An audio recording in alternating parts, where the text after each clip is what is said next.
Hi, I know it's been a while. I should have another video up tonight.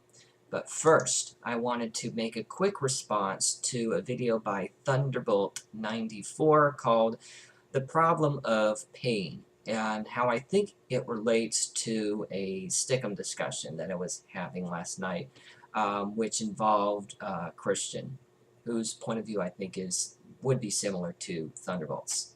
So, Thunderbolt mentions in the description of his video the following things.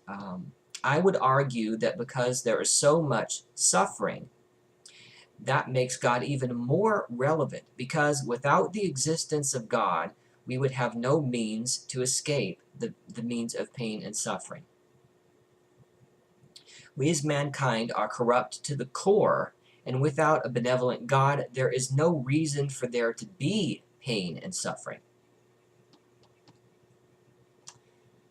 Yeah, there's a bit of a problem here, and it's like I understand your point of view, and I think that there's kind of some solace to be had in that. That there's somebody out there who's looking out for everybody, and it's going to make everything better.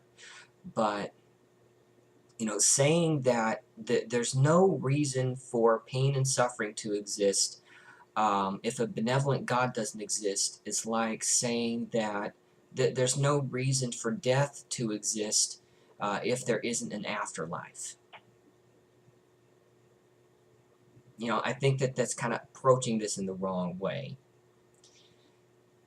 No, it makes more sense to me that the idea of a benevolent God and an idea of an afterlife may make dealing with the realities of pain, suffering, and death easier for certain people. Also, you mentioned that because we are corrupt to the core, it is impossible for us to deal with and escape the problem of pain. There's a couple problems with this also, because it denies humanity's role in this. Kind of a positive one and a negative one. The first is that it refuses to allow us to take credit for the progress that we've made as a species. In about 3,000 years, we've come a pretty long way. And, there's a lot of things that we've done in the past and considered good, or commanded by God even, that today we don't like anymore. We consider them wrong, like slavery, for example. We know better, but we can't acknowledge that, can we? We have to give God credit for that. And then the negative thing is that saying that we can't do anything to try to eliminate the problem of suffering is that it absolves humans of their responsibility to do whatever they can to try to alleviate that problem. I think that it kind of can lead to a mentality where you sit back and relax as a spectator and expect God to take care of everything for you.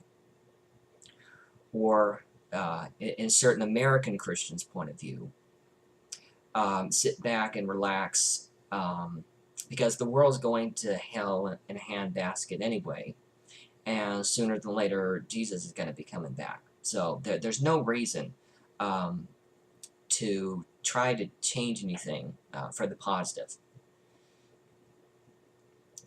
I don't think that that's necessarily something that you're getting at.